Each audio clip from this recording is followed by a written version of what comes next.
Hi everybody, welcome to MichMusic Talk. We're here in Los Angeles, in my backyard on a beautiful summer day with the lovely Rosana Eckert. And before we begin, I just want to say, if you notice anything kind of goofy on our wrists, it's because we have a 5-year-old nearby, which is Rosana's daughter, and you know, girls gotta do stickers and tattoos. Tattoos, so I have Belle. And I am Cinderella. Yeah. Yes, and so just letting you know why we've got the tattoos. Yeah. Hi, Rosanna. Hi. Hi. Hi. How are you? I'm good. We've had a lovely visit with the wonderful Michele Weir. We have had a lovely visit, and we went to the zoo yesterday. Yay. Yes. Yeah. That's good. Super fun. Good. So I wanted to ask you some things about your illustrious career, which seems to be continually unfolding in a fantastic way. I mean, you seem really popular, and more people, you know, internationally are knowing about you and knowing about all that you do.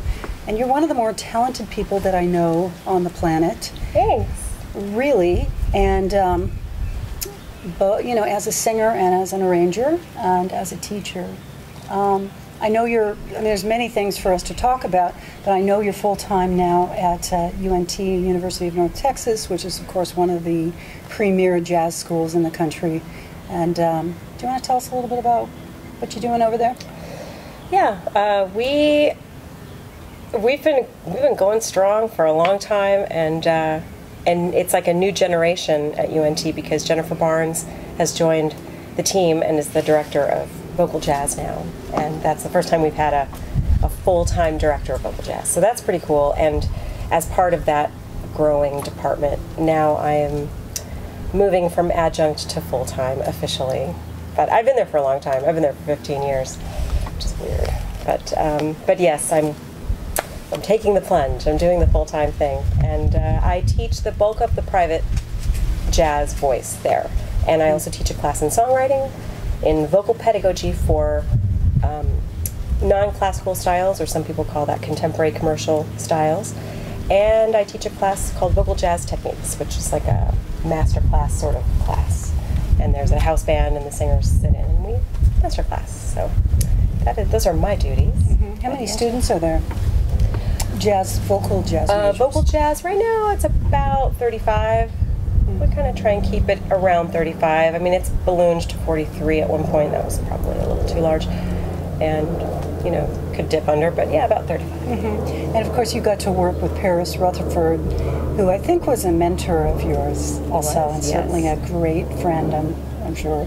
Yeah. So you worked with Paris for many years, and he really built the vocal jazz program. He did. And now that Jen Barnes has taken over, how are things a little bit different there? Well, I think, you know, Paris, his duties were split. He was hired to be the big band arranging professor. So he was half arranging and half vocal jazz. And it was just sort of a, you know, just a side interest for him. And it ended up growing to be as large as the arranging department. So I think now that we have a full-time person, we are able to, we've just grown so much. And you know, when I started teaching there 15 years ago, there were 9 people taking lessons. But now we've got, well, one thing that was significant that happened was that the classical department and the jazz department decided to have the jazz department take control of all private lessons from the very beginning of the undergraduate degree. So a freshman coming in will take jazz voice lessons. Instead of classical for 2 years, we'll take jazz voice. Not that we'll continue to work on the upper register, but yeah, they're doing that. So now we have 4 teaching fellows. We have a doctoral program now. It's just, you know, awesome. it's a big program. We've added several classes like the songwriting and the pedagogy class. It's just continued to evolve, and we have more guest artists now. You know, with a full-time person, she can really spend the time to devote to researching about funding and all of that. So. Yeah. Who was your guest last year? Well, let's see. Last year we had Janice Siegel, which was awesome. Yeah. Yeah, that was fantastic. We've also, Peter Eldridge came. He was our guest once. And we have had, well, we brought Nancy King. I mean, we've had an assortment of people, and we have some really great surprises that I can't announce yet for next year. Yeah. Okay. But they're really good, so. You've got me curious. Yeah, it's going to be great. So, Rosana. Yes. I've known you for a long time, and Yes. I have been so inspired by you many times and impressed with your music and your musicality and your ability to teach and to improvise, especially. Oh. And I don't know. I would like to, if you would talk about a little bit what your background is that allowed you to be able to really sing bebop lines and beyond. And you know, you've obviously developed skills to play piano pretty darn well, to the point where you could play gigs, and you do play gigs as a piano player. I do. And you have a background as a French horn player. But tell us about how you learned, developed your ear and developed your jazz sensibilities and your improvisational ability. I do think that my early training as a French horn player was pretty key, because number one, it helped me learn to read music. And I think with French horn, if you don't hear the note before you play it, you're probably going to miss the note. So I just became very in tune with, I press this button and I imagine this note, and so there's a very strange coordination that goes with that I think I developed as a horn player. And also the idea of tonguing while you're hearing the note, fingering the note, you know, so it's like you hear it, you commit to it with fingering, and then you tongue it and deliver it confidently. And I think that translates so beautifully into improvisation. So even when I wasn't sure, I was new to singing. I mean, that was when I was in college. I was a group singer always, but I didn't know my own instrument very well. I had never really heard my voice by myself. And so the one thing I could do was sing in tune. I could sight read, and I could commit to something. I could commit to whatever I decided to sing. So it may not have been the most beautiful tone, but it was done with conviction and with accuracy. So from there, I just tried to work on my sound as much as possible. But I think as an instrumentalist also, I knew I was not afraid, or I was not unaccustomed to spending 4 and 5 hours in a practice room to achieve a particular goal, which I think with vocalists, that is not as common a thing. I mean... Can you say that one more time? You spent 4 or 5 hours a day? Or more. I mean, certainly. Doing what? What were you practicing? Well, I mean, you know, I would set short-term goals. I mean, it could be anything from just working on a single etude to really knowing a particular set of arpeggios at a particular tempo with a good sound, you know, anything like that, any skill that you decide is your short-term goal. And rather than saying, I'm going to spend 15 minutes practicing this, it's, I will practice this until this result is met. So it's the goal-oriented practicing instead of time-oriented.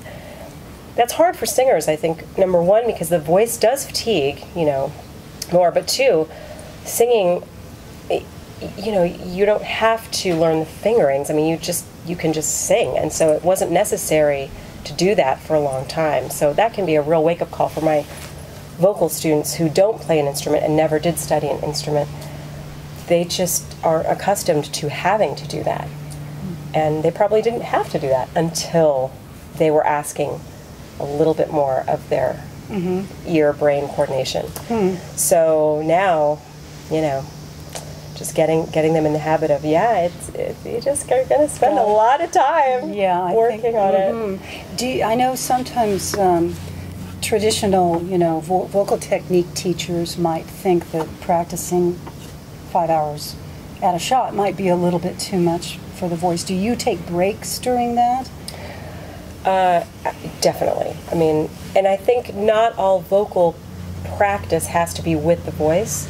I think some of it can be on the piano, which is very, very helpful, or even just done softly, singing guide tone lines and really working on targeting thirds at the beginning of every chord. You can do that very softly, and I mean, as a working singer, I can sing 8 hours, you know, all day and still be able to function just fine. if I'm singing properly and not taxing myself too much. So I really do feel like if I'm smart about it and take some breaks and hydrate, continue to hydrate, yeah, I can, practice a long time. Mm-hmm. Yeah, and then speaking of being a working singer, you've been a studio singer in Dallas and one of the top busiest studio singers in Dallas for a long time, right? I started really starting to work a lot I was about 14 years ago. Mm-hmm. Yeah, I would say that's about right. Yeah, I started kind of as a sub. I could sing in Spanish, which helped me a little, and then when people went on spring break or something, I was like on the list of people to call to try, because they saw me sing in the jazz choir at the college. And so, if you're just out and about and people start to know who you are, then when they're desperate and everybody else is busy or sick, who can we, So that's kind of how I got in. And then I ended up getting in with one particular studio. I became in the house group there, and then I joined the house group of another studio. So it just kind of took off from there. And so yeah, no, it's great. My husband and I we're honored to be a part of that very, jingles were sort of born in Dallas, the radio IDs, the 103.1, all that stuff. I was born in Dallas, and it's kind of a prestigious thing for Dallas people, to be among the group that gets called to do that. But I have to say, and my student, one of my students who I'm kind of been singing with, and she's on the sub list, so she's been singing a little bit, and she commented the other day, wow, I can't even believe this, but my jazz choir training is the perfect training for this job. That's interesting. And she was shocked by that. She was, she's a great soloist, and she liked jazz choir. It was okay, whatever. But now she's just saying, I am so grateful. She keeps talking about it. I'm so grateful for that opportunity. I would never have known how to. I think it's things like cutting off together, diphthongs at the same time, scooping in, falling, all those little things, and how to blend with other people. Choir experience. The choir experience. And I have to say the same. I think that's the best training I could have ever gotten. And I didn't know at the time that I was going to be doing that. So. Yeah. Do you ever is there any level of conflict for you between having to be clean and, dare I say, perfect, pitch, phrasing, cutoffs, all of that in the studio versus when you move to your solo jazz singer hat, where it's more about personality and expression and individualistic expression? How do you reconcile those two things? Because you're really good at both, right? Yeah. The studio one and the live performance solo one side. Yeah, I think I've just been trying to watch very closely the people who've come before me, people who are more experienced in any situation that I enter. I just am I try not to say anything. I try to only listen and be aware. And I see how much inflection studio singers are putting it at any given time. So in a studio session, some studio sessions, they want super clean, kind of plain, and not much individual, embellishment. And others, they want a loose group. They want it to be a little bit looser. They don't want to dictate, we're scooping here, we're dropping, they don't want to necessarily say that. So they want you to put a vibrato. It just kind of depends. And so I just try and read the room, read the producer, and adjust accordingly. And so I think the most important thing is that I have practiced by imitating a lot of different types of singers. I have access to my vibrato speed and width, and I can adjust that, as I see I need to. And also, I've really studied resonance, like the size of the oral cavity and the placement of it, how far back, right up the hard palate or right kind of aiming toward the front, and you can get a lot of different sounds and resonant styles that same way. When you go then to being a solo singer and you're doing a concert performance of your own, a lot of original music and some arranged standards and things, how do you let go of all those kinds of thoughts and just sing? Right. It helps. I think it's a lot easier when I'm doing my own music, because I feel like I'm telling my own stories. But I just try and have the singing be the most true and honest extension of my speaking voice as humanly possible. So if I would tell that story with this kind of sound, and okay, let me tell you what happened, then that's going to be the kind of sound that I'm going to try and get into my voice. But if I want to tell you this story, then I try to incorporate that into my sound, and I think I would say I practice storytelling, and I really do a lot of research into the lyric of whatever song to decide what the character of that song is. If I were going to be a really good storyteller, what's the character of that song? And then I sing with that character. It has to be what I would really do, though, as a speaker. What's your favorite of all the things that you're doing? What do you like the most? I love songwriting. That's my favorite thing. Yes, I love it. I could sit at the piano and write all day. All day, every day, songs. Wow. Yeah. Interesting. It's just... How many songs do you have written about? Gosh, I mean, I have many that I've started, I've started, I don't know, hundreds, right? But finished, I mean, probably maybe 35 or 40. It's hard to finish a song and feel like, okay, this is done. I think it's particularly hard when I don't have that much time, really, to sit at the piano. It takes... My best work comes when I have a huge chunk of time, like 4 hours of totally uninterrupted time. And not easy to come by with a 5-year-old. Yeah, these days that's just it's kind of rare, So I write in 10-minute increments these days. I always have songs that are half written and ongoing, and so it might take a year to write a song, 10 minutes at a time. But I do it, and it's fun. Yeah. I find when I write, sometimes it's better for me to work in small increments, because if I go too long, I get bogged down, and I just hit a little brick wall, a creative wall, and I get blocked. But then if I just do it in 20 minutes here or there, walk away, come back a little later, and then I'm fresh. Yeah, I get that. Be good. Absolutely. Yeah. Or I'll have songs that have been in a drawer forever, years. And now I am older. I have a bigger library of writing ideas to pull from. And I, take a fresh look at a song that's 5 years old, and I go, I know what to do with this now. Yeah. And it's great. Well then, so speaking of songwriting, how do you go about writing a song? Is it all free whimsy, I got an idea, let me go with it? Or do you organize and go through steps? Yeah. I would say if I have a very small amount of time, like time is precious, right? Then I just get organized. I have to be organized, and I will do things in a very methodical way. And I typically start with chord progression of some kind and the groove. I start there. And I finish the chord progression and the groove and the form first. Then I try and incorporate a melody, and the last thing is usually the lyrics. That is a typical writing place for me. But there's plenty of times where I'm in the car and I get this song idea. So I always have a recorder in the car, and I try and record as much detail as I can. Okay, here's do, and here's the melody, and the bass line would be doing this, and the drummers are doing this, because I forget. I'll record a little melody, but I forget all the you want to capture it background that I had in my mind. So I do quite a bit of that. So, speaking of lyrics, yes, we were talking the other day. Well, it wasn't the other day; it was yesterday, I think. But we were talking about lyrics and lyric writing quite a lot, and you were telling me how you organize them into different types. Do you want to?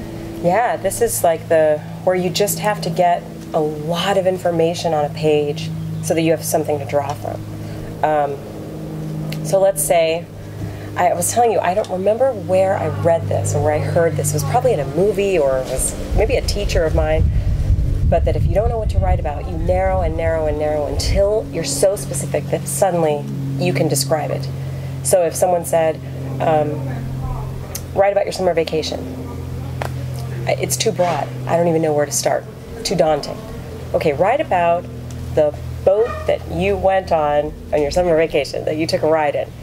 Okay, it's still too big. Okay, write about the oar, you know, and you just keep narrowing until, well, yeah, actually there was pain, and you know, you can come up with a whole story over this like one little part of something. So if you choose a topic and you try and get it as narrow as possible so that you see the whole picture, and then you spend, you know, however long it takes just describing on paper with single words or sentences everything you could possibly imagine about the scene. Describing what it looks like, what people feel, what might be happening, where it could go, you know, cause and effect, anything you can imagine. And then you take a look at your work and you see if there might be a hook line in there somewhere.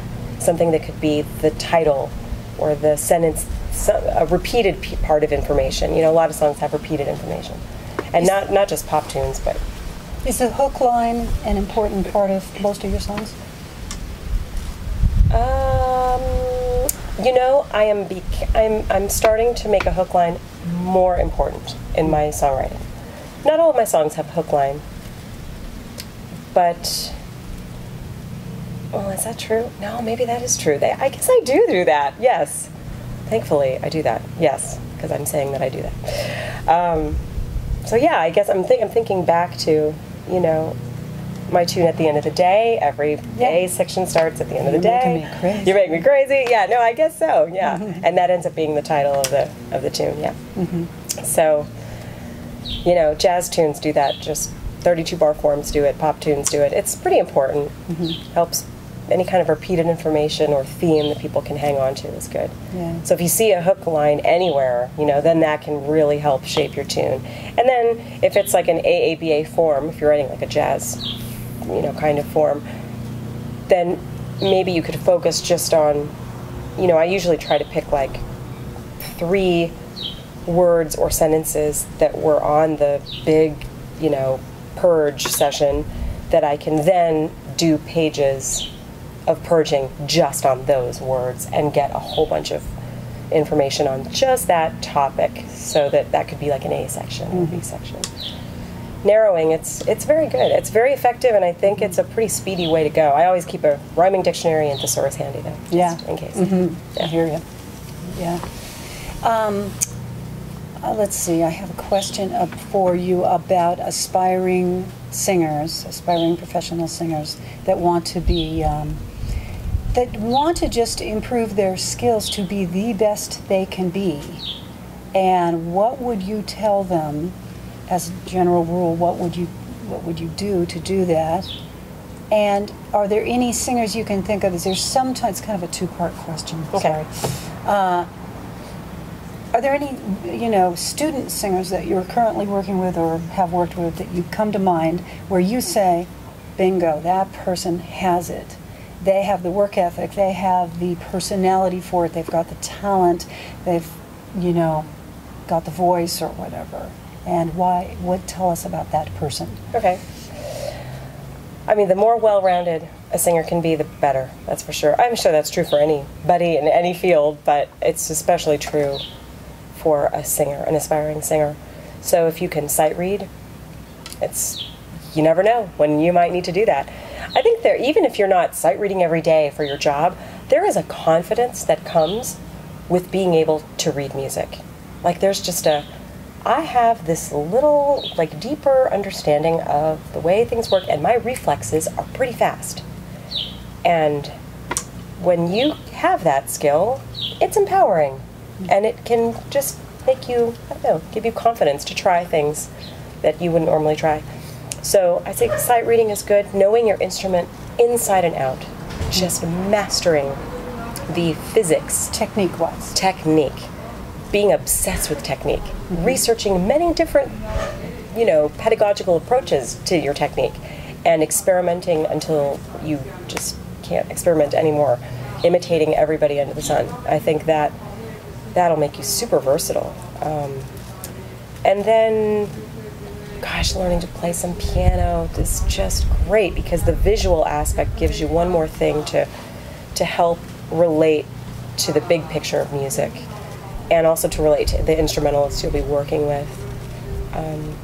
So I guess, yeah, whatever field you want to go into. I mean, for studio singers, it's knowing your instrument and sight reading. For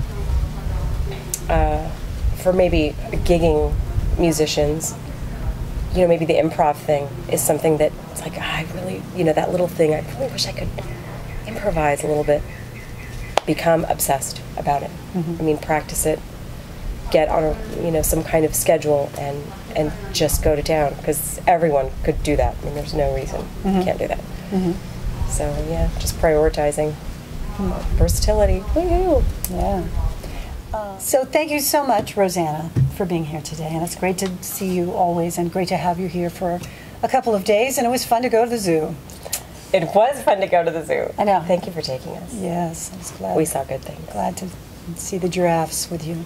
Yes, those were good. Yeah. So everybody, be sure to visit RosanaEckert.com and MichMusic.com, and I am Michele Weir. Come back and see us. There's more MichMusic Talk interviews coming all the time. I'm bugging pretty much everybody I know, and then when I run out of people I know, I'll just bug, you know, anybody to do an interesting. Start your neighbors.